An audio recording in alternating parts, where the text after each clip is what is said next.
გამარჯობათ მეგობრებო, მოკლედ დღეს ვიდეო ვნახე ლევან გოგორელიანის ბერას მაგაზის ფაქოს, სადაც ამბობდა, რომ ისო რა ქვია, აქციის მონაწილეები რო აგინებენო ხალხსო, მთავრობის წევრებს რო აგინებენო, ოჯახსო და დედასო, ეს არ მოსულაო და ისინი პასუხს გაცემენო, რა თქმა უნდა და ეს რა თქმა უნდა ასე უნდა იყოსო და თუ ეგრე არის ძმაო, მარტო თქვენ მხარეს არის დედისგინება არ მოსული და იქეთ ხარეს სურენა, სააკაშვილს და წინა მთავრობის წევრებს ოჯახები არ ყავდათ სურენას, გიჟ, დორბლიანს რო უძახოდით, ეს კარგი იყო, ხო?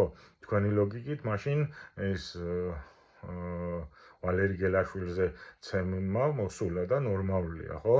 არ მომხდარა ეს, მაგრამ მაშინ რატო ასამართლებთ კოდუას ვალერი გელაშვილის გამო და სააკაშვილი თუ იცით რატოა გასამართლებული, ესე იგივე ვალერი გელაშვილიო აცემია კოდუასო და შემდეგო მცემელებიო შეიწყალა სააკაშვილმა და ამითიო შეწყალების ინსტიტუტიო შეწყალების უფლებაო გამოიყენაო და მაშინ თქვენი ლოგიკით მართალი ყოფილა სააკაშვილი ქართულად მოქცეულა და უცემია და ოჯახის ღირსება დაუცვია, ნორმალურია, ხო? კიდევ ერთხელ ეს ასე არისო, მაგრამ მაშინ ნორმალურად, მაშინ რატო გაასამართლეთ, რატო იჭერთ? ხო, კიდე კალაძე რომ იძახის, რომ იქეთ ამ მხარესო ისინი იყვნენო ქალები კი არა არაობები იყვნენო.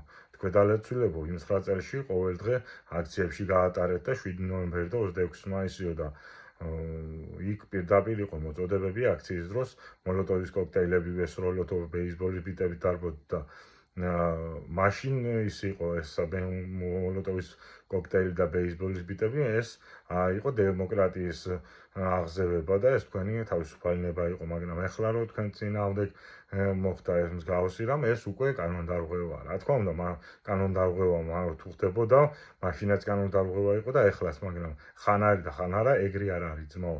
ხო და კიდე იმას გეუბნებით.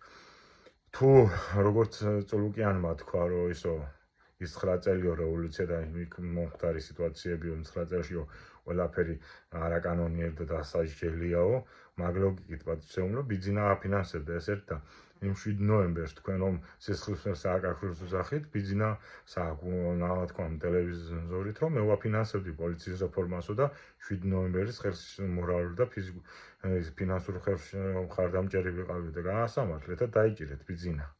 არ შეგიძლიათ, ხო? ხო და მოკლედ ორმაგი სტანდარტი არ ვარ, ან ისე უნდა იყოს, ან ასე. აბა თქვენ იცით. გამოიწერეთ ჩემი არხი იდეატივი.